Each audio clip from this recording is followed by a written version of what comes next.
In the autumn of 2003, wealthy neighborhoods in Seoul began experiencing something unprecedented. Elderly couples were being found dead in their homes, brutally murdered, bludgeoned with hammers in their own bedrooms, their own living rooms, their own safe spaces. The scenes were staged to look like robberies. Drawers opened, belongings scattered, but nothing was stolen. Not money, not jewelry, not electronics.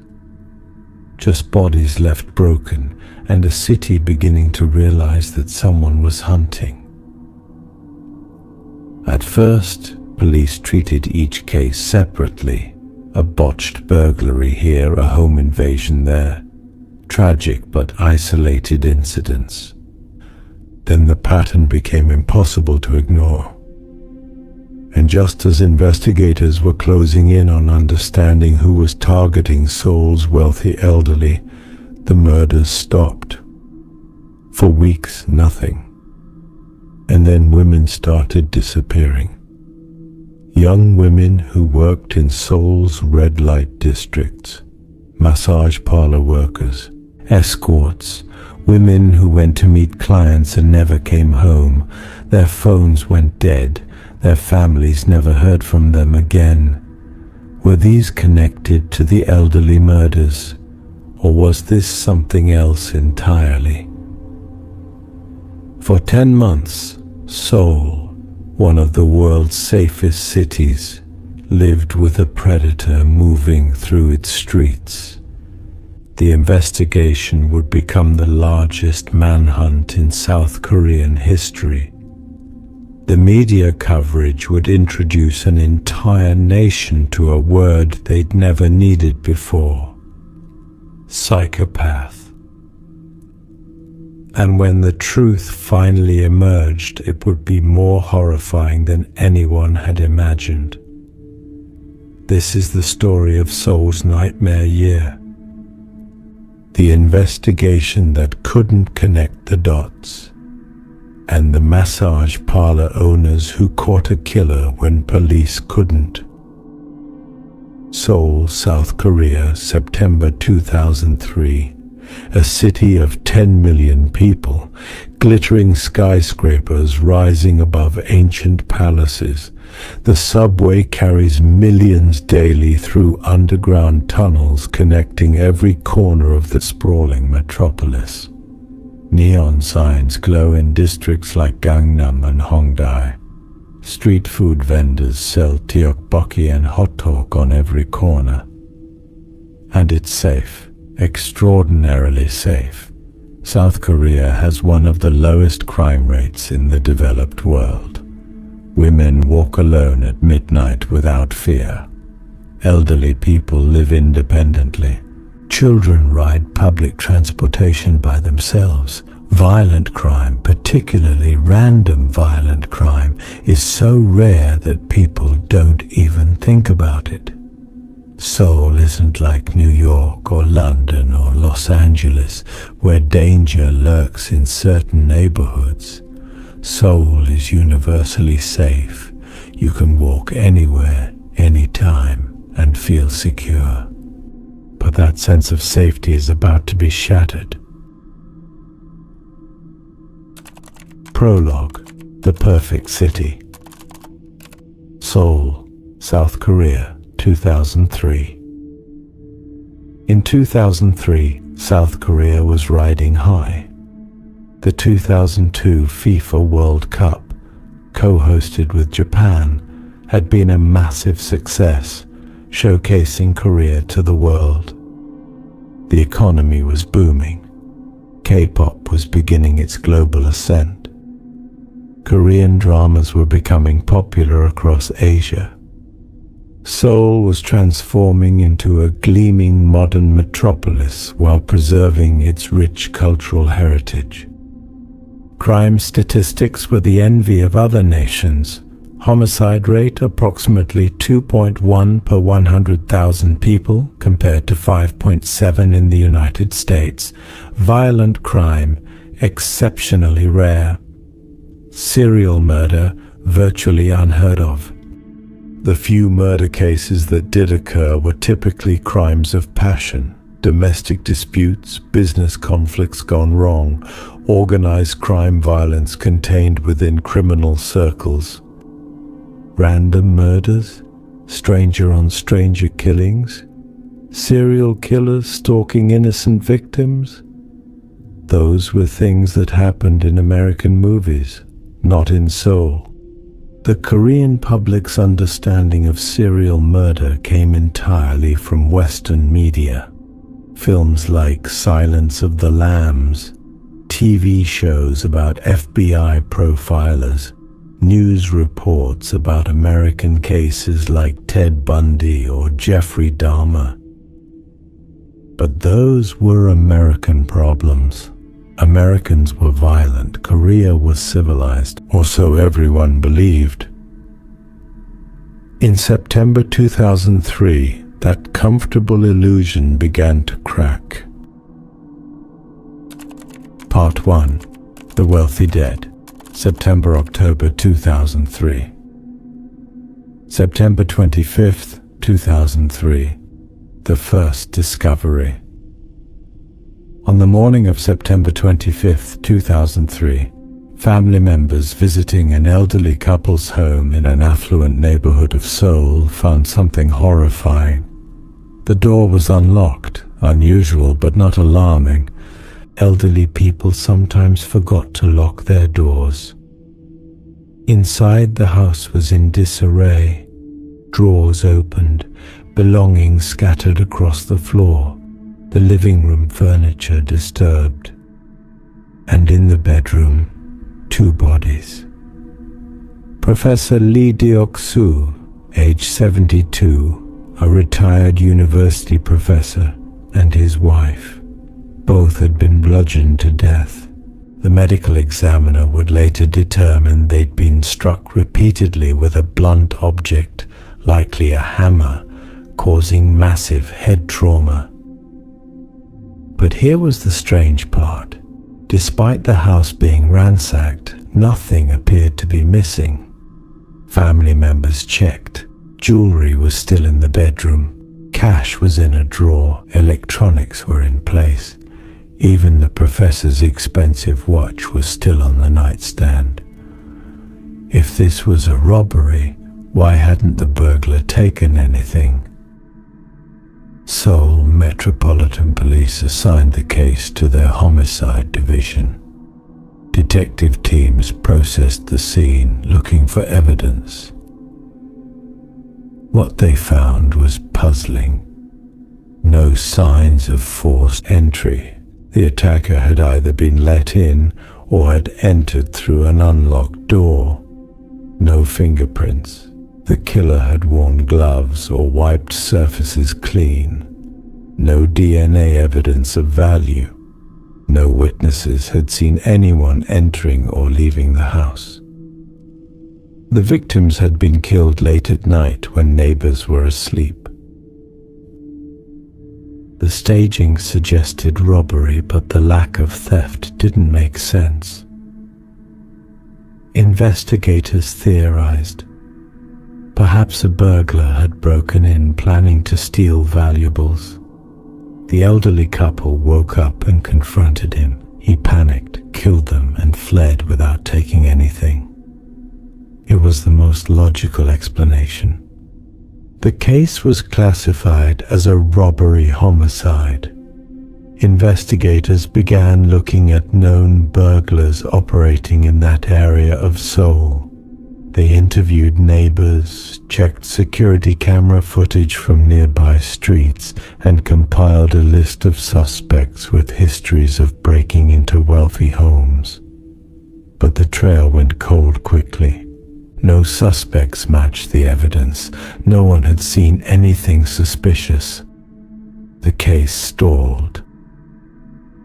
2 weeks later, on October 10th, a husband returned home to find his family dead. 3 people, his elderly mother-in-law, his wife, and his adult son, who had disabilities. All 3 had been beaten to death with a blunt object, all three found in different parts of the house, as if they'd been hunted down one by one. And again, the scene staged to look like a robbery.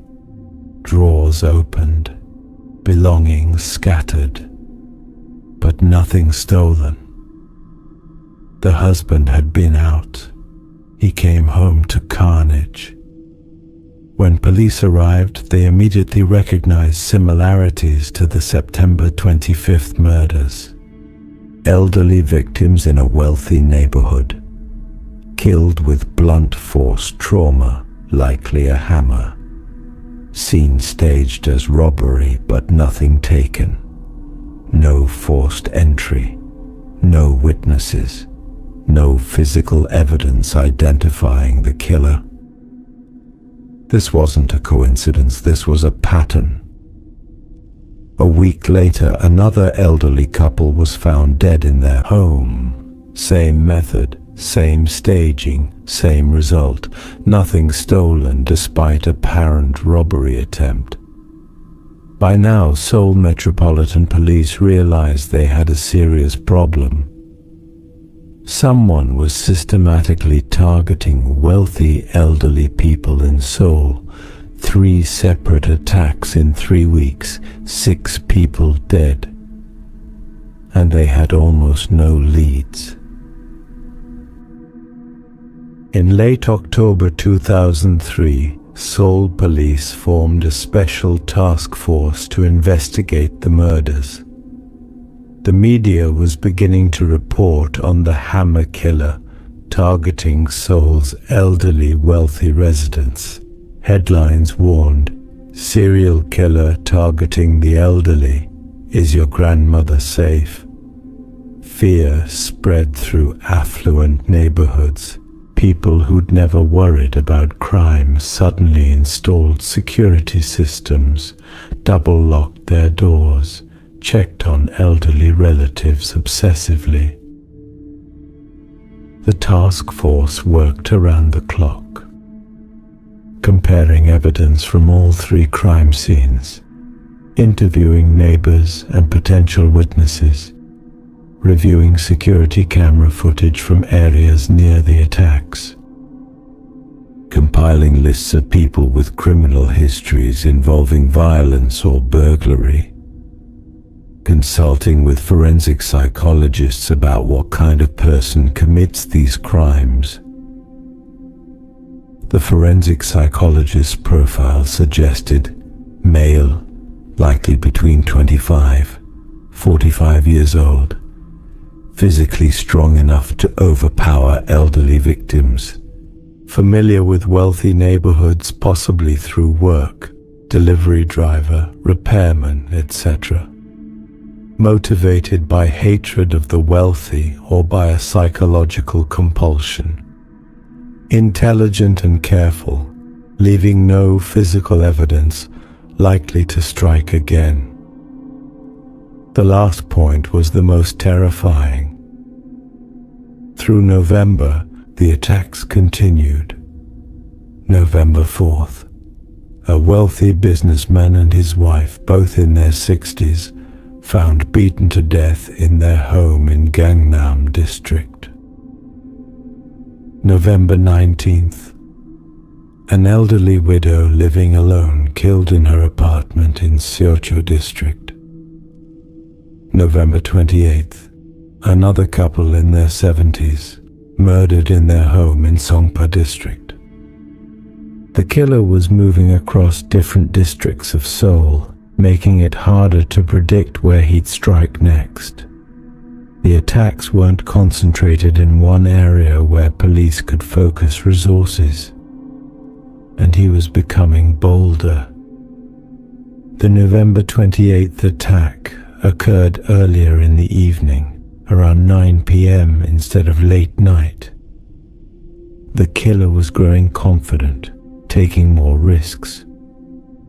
By early December 2003, the body count had reached at least 9 elderly victims across 6 separate attacks. Seoul's wealthy families were terrified. Many elderly people moved in with their adult children, afraid to live alone. Security companies couldn't keep up with demand for alarm systems and cameras. And then suddenly the attacks stopped. December passed. Then January. No more elderly victims. Had the killer been caught for something else? Had he moved to a different city? Had he simply stopped? Police breathed a cautious sigh of relief. They were wrong. The killer hadn't stopped. He'd just changed his targets.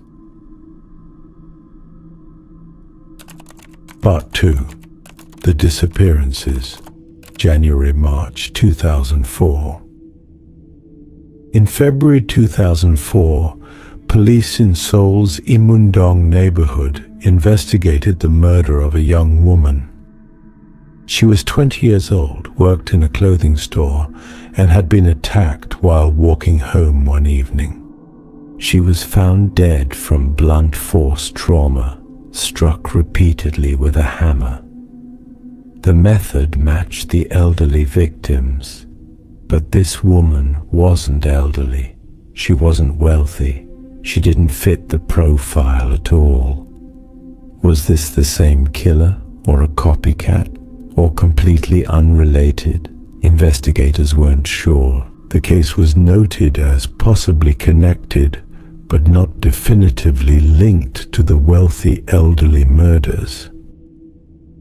Around the same time, something else was happening in Seoul's red light districts, areas where massage parlors and escort services operated semi-legally in a gray area of Korean law. Women were disappearing. These weren't immediate, high-profile disappearances that made headlines. These were gradual vanishings that only people working in those industries noticed.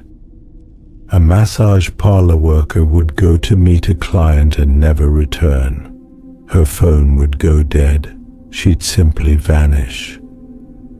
At first, the parlor owners assumed the woman had decided to leave Seoul, or had gone to work for a different service, or had encountered a dangerous client in an isolated incident.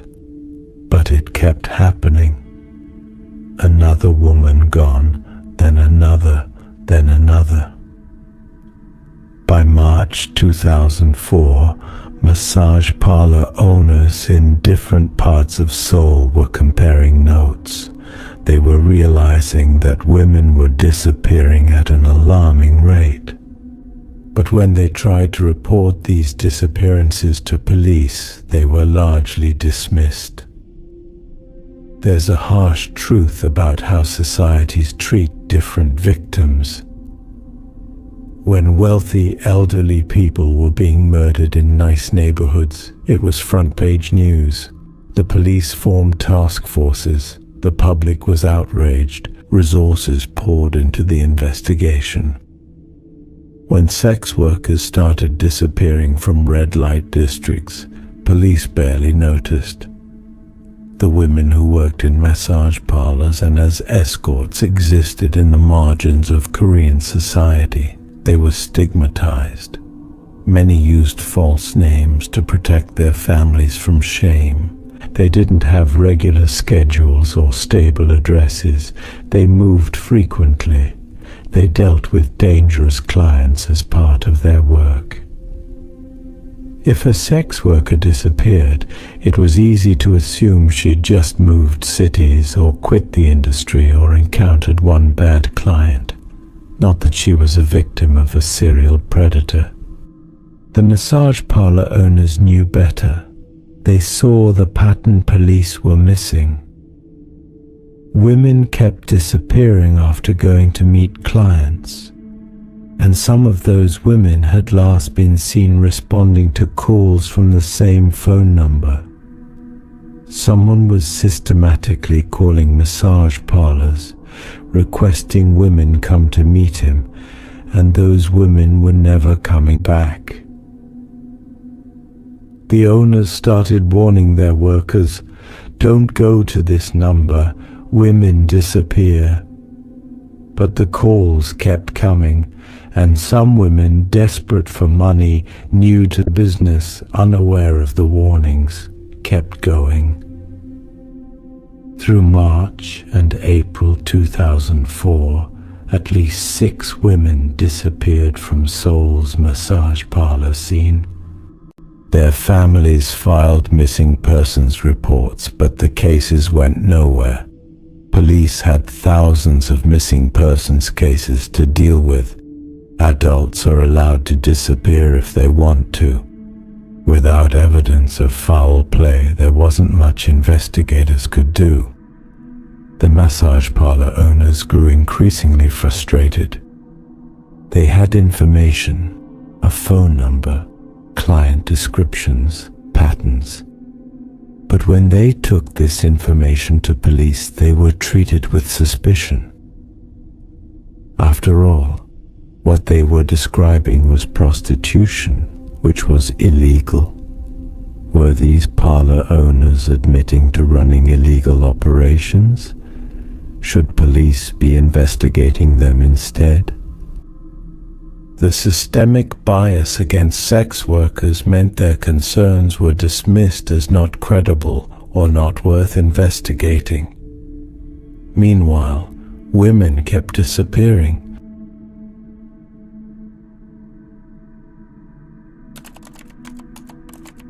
Part 3. The Connections, May-June 2004.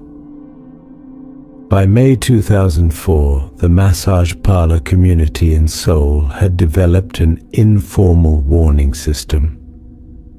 Owners shared information about dangerous clients. They warned workers about the phone number that kept calling. They advised women to work in pairs, to check in regularly, to be careful about isolated locations. But they couldn't protect everyone. Through May and early June, at least 5 more women disappeared, always the same pattern: a call to a massage parlor requesting a woman. The woman goes to meet the client. She never returns.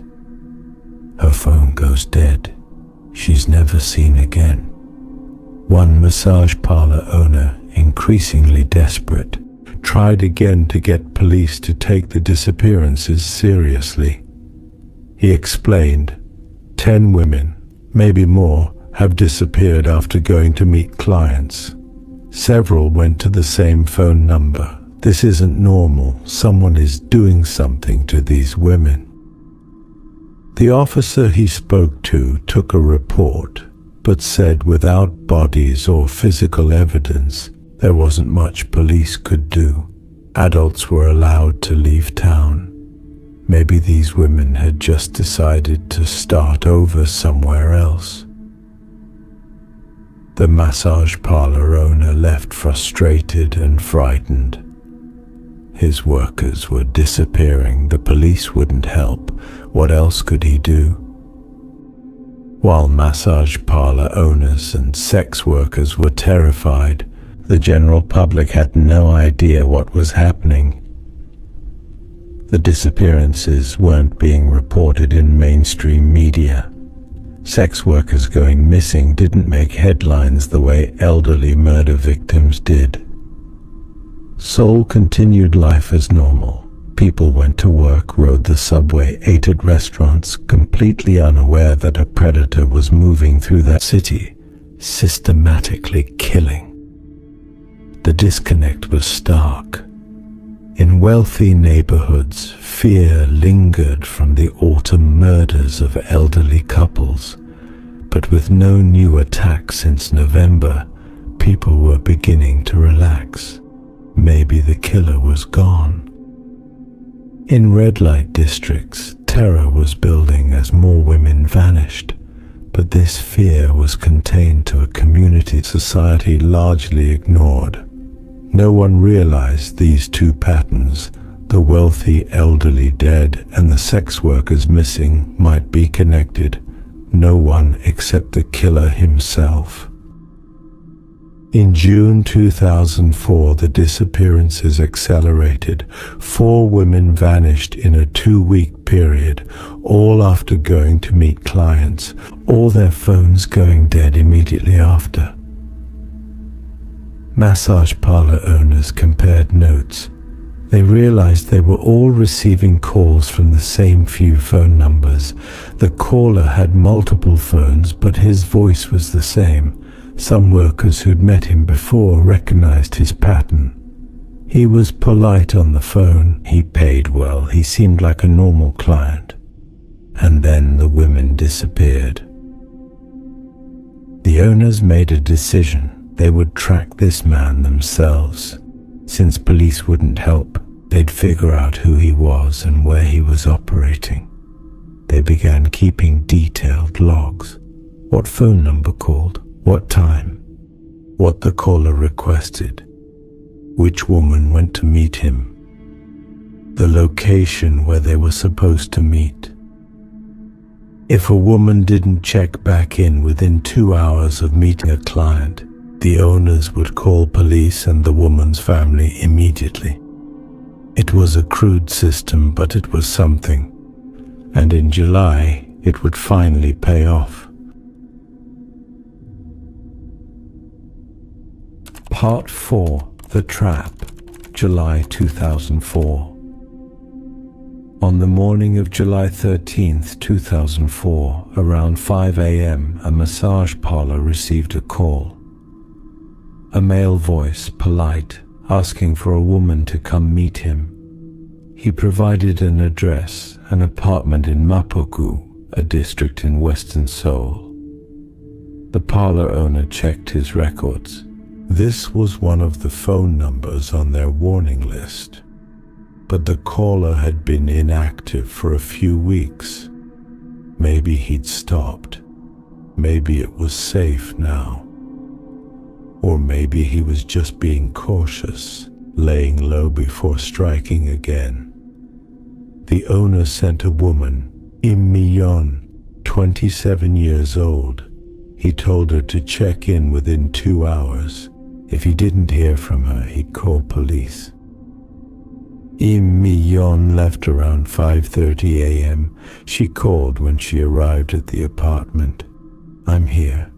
Everything seems fine. Normal client." That was the last time anyone heard from her. 2 hours passed, 3. The owner called her phone. No answer. He called police. "One of my workers went to meet a client and didn't check in. Her phone is dead. Something's wrong." Police took the report, but said they couldn't immediately investigate. The woman had only been out of contact for a few hours. Adults were allowed to not answer their phones. Give it 24 hours, they said.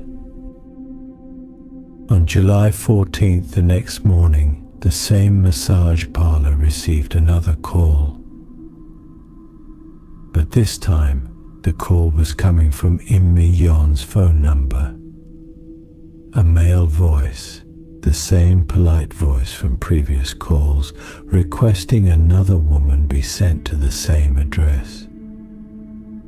The massage parlor owner's blood ran cold. Why would someone else be using Im Mi-yeon's phone to call for more women? There was only one explanation. Something had happened to Im Mi-yeon, and whoever had her phone wanted more victims. The owner immediately called police again, this time with urgency.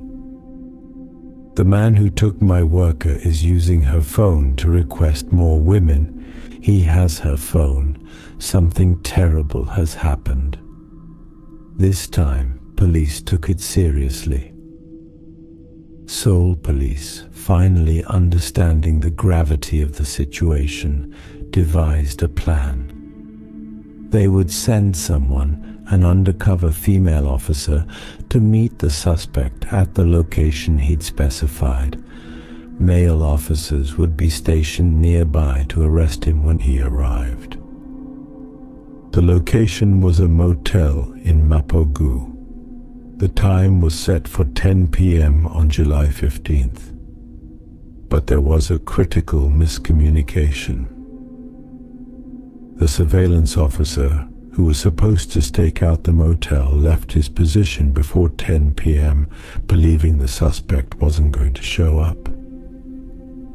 When the suspect arrived at the motel around 10:15 p.m., there were no police present, but someone else was there.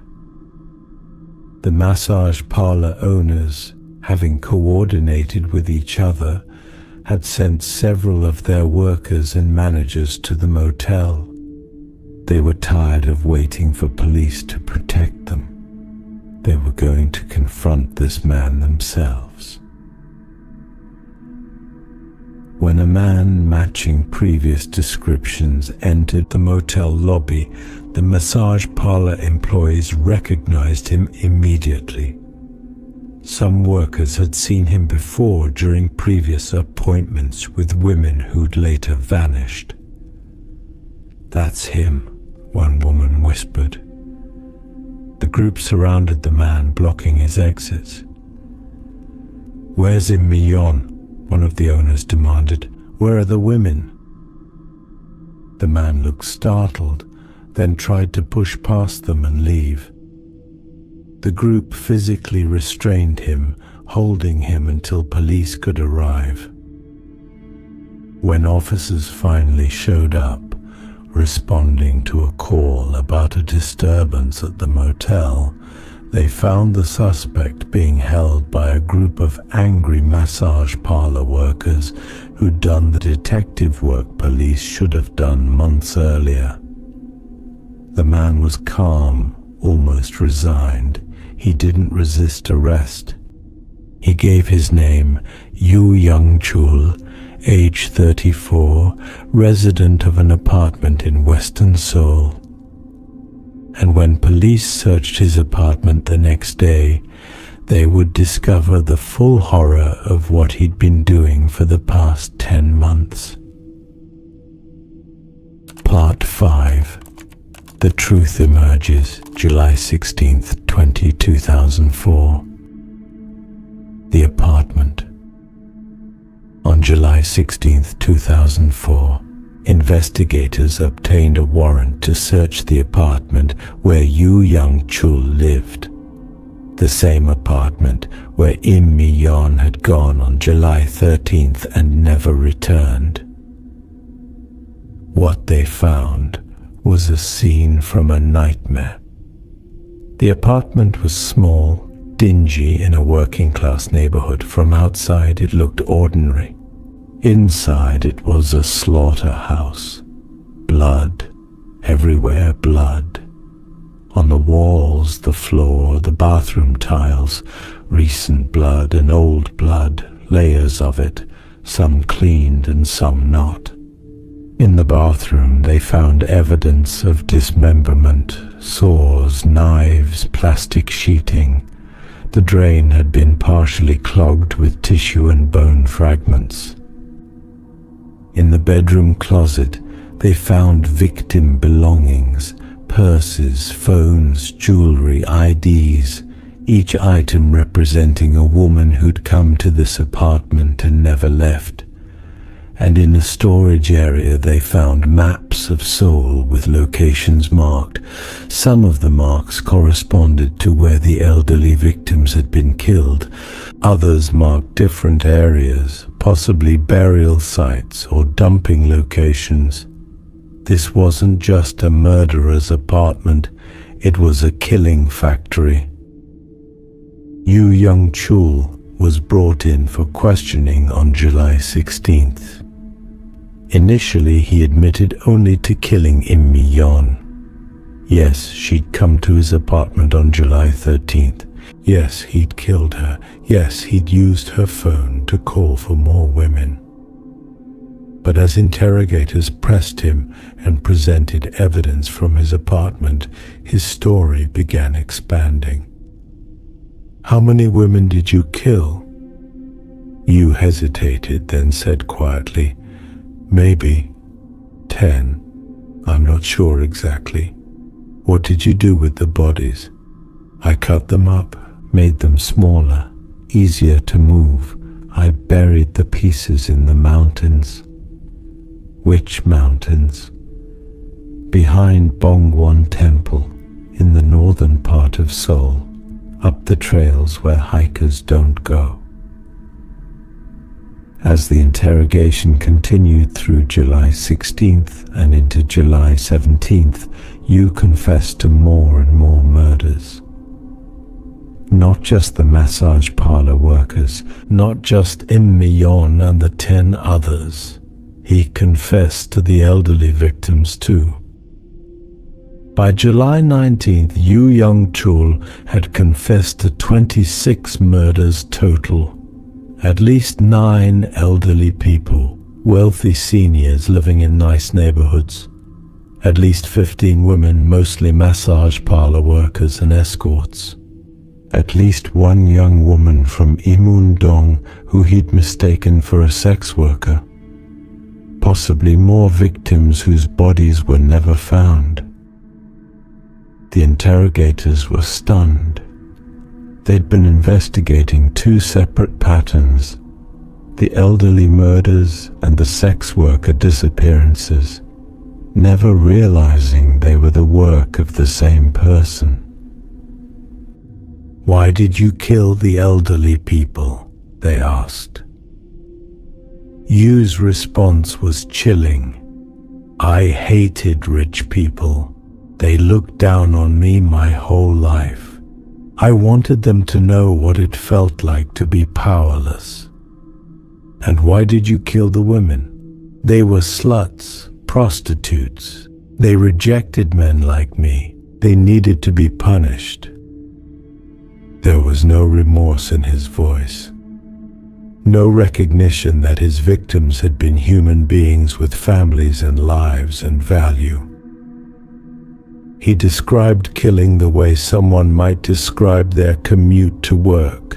Mechanical, routine, necessary. On July 19th, 20, Yu was taken, under heavy police guard and wearing a yellow raincoat to protect him from rain, to show investigators where he'd buried bodies. He led them to areas in the mountains behind Bongwon Temple in northern Seoul, remote trails, dense forest, places where few hikers ventured. Here, he'd say, pointing to an area of disturbed earth, and here and over there. Forensic teams began excavating. What they found confirmed Yu's confessions. 11 sets of human remains, dismembered, decomposing, buried in shallow graves. All were women. All had been killed within the past few months. All matched the descriptions of missing massage parlor workers. The bodies had been cut into pieces to make them easier to transport and bury. Some showed signs of additional mutilation beyond what was necessary for dismemberment. And Yu made one final horrifying claim.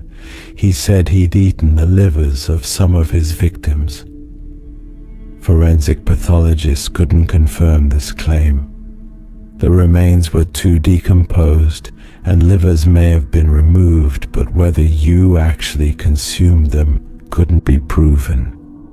But his willingness to make such a claim, whether true or exaggerated for attention, demonstrated the depth of his depravity.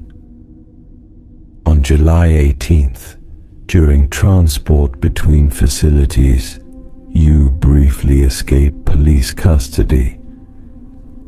He managed to slip away from officers and ran. Seoul erupted in panic. The serial killer was loose. For 12 hours, one of the largest manhunts in Seoul's history unfolded. Helicopters, roadblocks, thousands of officers searching. Yu had nowhere to go. He was one of the most recognizable faces in Korea by now. Everyone had seen his photo on the news. He was recaptured the same day by a patrol officer who recognized him walking on a street. The brief escape added to his notoriety but changed nothing. He was back in custody and the investigation continued. Part 6. Who was Yu Young-chul? With Yu in custody and confessing, investigators began digging into his background, trying to understand how a serial killer could operate in Seoul for 10 months without being caught. What they discovered was a man whose life had been defined by failure, rejection, and growing rage. Early life. Born April 18, 1970 in rural South Korea, grew up in poverty in Seoul, bullied relentlessly in school, rejected from arts high school he dreamed of attending, developed intense resentment of wealthy people. Criminal history in 1988, first arrest for theft, age 18, 1991. 10 months in prison for theft. 1993. Arrested for burglary. 1998. Convicted of robbery, forgery, identity theft. 2000. 3 years in prison for raping a 15-year-old girl. Released September 2003. Divorced by his wife while in prison. Unemployed upon release. Living alone in a small apartment, seething with hatred towards society. Within weeks of his release from prison in September 2003, Yu had begun his killing spree. Multiple psychiatrists examined Yu to assess his mental state. Their findings painted a picture of a dangerous psychopath. Antisocial personality disorder, complete disregard for others' rights, no empathy, no remorse, narcissistic traits, believed he was special, that his suffering justified his actions. Psychopathy, fundamental inability to feel empathy or guilt. But critically, Yu was legally sane. He understood right from wrong. He knew his actions were illegal. He'd taken steps to avoid capture, wearing gloves, disposing of bodies, staging scenes. He wasn't controlled by delusions or unable to control his behavior. He'd made conscious choices to kill, and he'd enjoyed doing it. On July 19, 2004, just days after his arrest, Yu Young-chul gave a television interview that shocked the nation. Sitting calmly, showing no emotion, he explained his motives. Women shouldn't be sluts, and the rich should know what they've done. He said he'd killed wealthy people because they represented a system that had oppressed him his entire life. He'd killed women because they were prostitutes who rejected men like him and deserved punishment. He expressed no guilt, no regret, no recognition that his victims had been human beings who'd suffered. He seemed proud. He wanted people to understand his reasoning, to see that he'd been delivering justice. The interview was broadcast nationwide, and South Koreans watching this man calmly describe murdering 20 people realized they were seeing something unprecedented in their country, a true psychopath.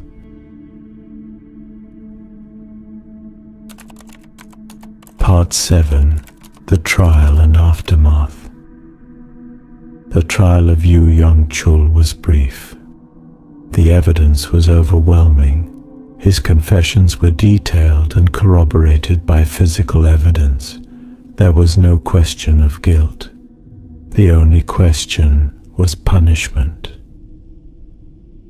On December 13, 2004, the Seoul Central District Court convicted Yu of 20 murders.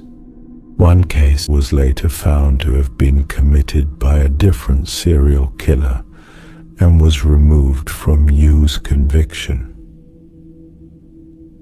The judge sentenced him to death by hanging.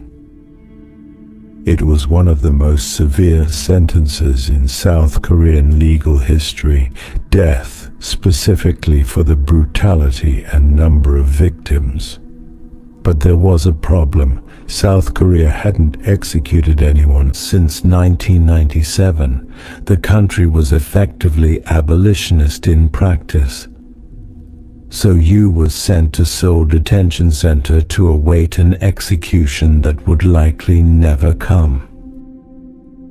The Yu Young-chul case sent shockwaves through South Korean society for several reasons. 1. Serial killers in Korea. Before Yu, most Koreans believed serial killers were an American phenomenon. Random stranger murders simply didn't happen in safe, civilized Seoul. Yu proved them wrong. And the realization that a psychopath could exist in Korea, that evil wasn't confined to Western countries, was profoundly disturbing. 2. The marginalized victims. The case exposed uncomfortable truths about whose lives mattered. When wealthy elderly people were murdered, it was front-page news, and police mobilized massive resources. When sex workers disappeared, their concerns were dismissed, and police did almost nothing. Yu was only caught because massage parlor owners did the investigation work police should have done. If authorities had taken the disappearances seriously from the beginning, lives could have been saved. 3. Class and gender. Yu's victim selection, wealthy, elderly, and sex workers, highlighted Korea's class divisions and misogyny. He targeted people at opposite ends of the social hierarchy, united only by his hatred of those who had wealth he'd been denied, and hatred of women who'd rejected him. The families of victims faced different challenges based on who their loved ones were. Families of the elderly victims received public sympathy, media attention, and support. Families of the sex worker victims often suffered in silence, stigmatized by their loved one's occupation, their grief compounded by shame in a society that judged them. Many of the sex workers' names were never publicly released, protecting their families from stigma, but also meaning their lives went largely unmourned by the wider public. As of 2024, Yu Young-chul remains on death row at Seoul Detention Center, nearly 20 years after his conviction. Reports from prison paint a picture of an unrepentant man. He claims to be haunted by ghosts of his victims but shows no genuine remorse. He refused to meet with victims' families who requested meetings. Instead, he offered to describe their loved ones' murders in detail, a final cruelty. Prison staff describe him as a real psychopath who feels no empathy. South Korea has not executed anyone since 1997. Whether Yu will ever be executed or will die of old age in prison remains uncertain. The case inspired several works of Korean media. The Chaser, 2008, thriller film loosely inspired by the case. The Raincoat Killer, Chasing a Predator in Korea, 2021, Netflix documentary. Through the Darkness, 2022, TV series about Korea's first criminal profiler, and the case introduced Koreans to forensic psychology and criminal profiling, fields that barely existed in Korea before You. Epilogue: what it means. The Yoo Young-chul case taught South Korea several painful lessons. All victims matter. The differential treatment of wealthy elderly victims versus sex worker victims was inexcusable. Every person deserves equal protection and investigation regardless of social status or occupation. Listen to marginalized communities. Massage parlor owners knew something was wrong months before police took it seriously. They had tracked patterns, identified a suspect phone number, and tried repeatedly to get help. If authorities had listened, lives could have been saved. Evil exists everywhere. The comfortable belief that serial killers only existed in America was shattered. Psychopaths can emerge in any society. Safety isn't guaranteed by culture or civilization. Class resentment kills. Yu's hatred of the wealthy stemmed from real inequality and marginalization. While this doesn't excuse his crimes, it highlights how societies that create extreme divisions breed dangerous resentment. The investigation failures. Police failed to connect the elderly murders with the sex worker disappearances for months. Better coordination, better data systems, and less bias could have stopped you sooner. 20 people died because of Yoo Young-chul. At least 9 elderly people, Professor Lee Deok-soo and others whose names were released to protect family privacy, who'd worked their entire lives, who'd earned comfortable retirements, who were murdered simply because they represented wealth you resented. At least 11 women, Im Mi-yeon, 27, and others whose names were mostly withheld to protect their families from stigma, who were working to survive in a society that offered them few options, who were murdered because you hated women and society considered them disposable. Each one was a human being. Each had a family. Each had dreams and fears and a life that mattered. Their deaths weren't just statistics, they were tragedies, individual, personal tragedies multiplied 20 times over. Even now, 20 years later, questions remain. Did you really kill 26 people as he claimed, or only the 20 confirmed by police? Several victims may never have been found or connected to him. Did he really engage in cannibalism, or was that an exaggeration to enhance his notoriety and appear even more monstrous? Were there warning signs during his previous incarcerations that could have predicted his escalation to serial murder? Could police have caught him sooner if they'd taken sex workers' disappearances seriously from the beginning? And the biggest question, why did it take massage parlor owners physically restraining a killer for police to finally stop him? Yu's case reignited South Korea's debate about capital punishment. The country hasn't executed anyone since 1997, over 25 years, but death sentences continue to be handed down, and 59 people currently sit on death row. Yoo Young-chul is the most infamous among them. Some argue he deserves execution.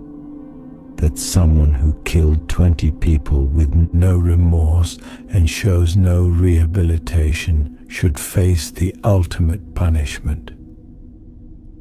Others argue South Korea should formally abolish the death penalty and join other developed democracies in moving away from state-sanctioned killing.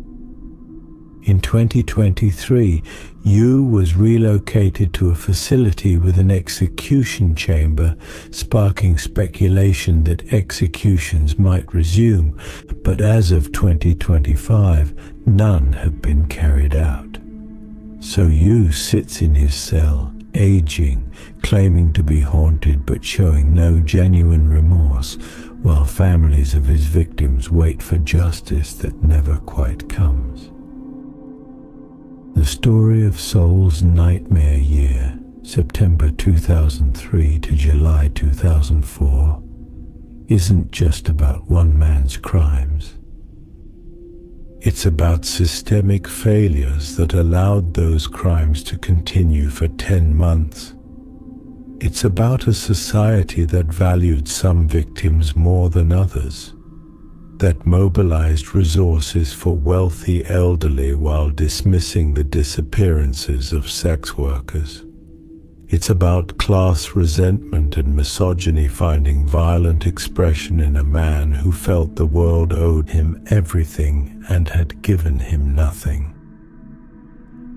And it's about ordinary people, massage parlor owners and sex workers, who did the detective work police should have done, who tracked a killer when authorities wouldn't listen, who physically caught him when police weren't there.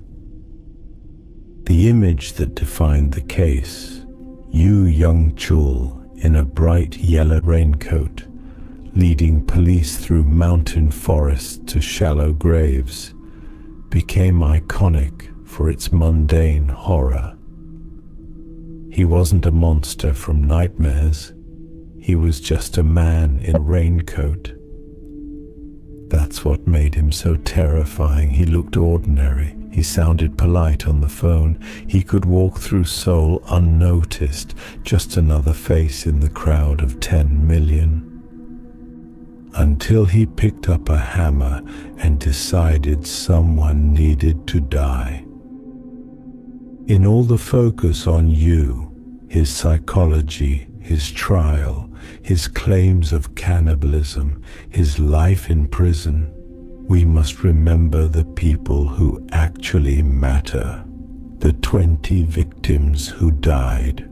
Professor Lee Doksu and his wife, the first, murdered in their own home. The 3-generation family, grandmother, mother, disabled son, killed one after another. The other elderly victims whose names were never publicly released, but whose deaths devastated their families.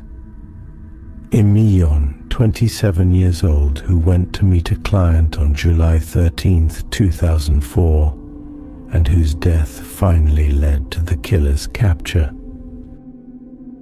The 10 other young women whose remains were found in the mountains, whose names were mostly withheld, whose families mourned in silence, whose lives were considered less important because of how they earned money. Every one of them deserved better. Every one of them deserved to live. Seoul, in the summer of 2004. The rainy season has begun.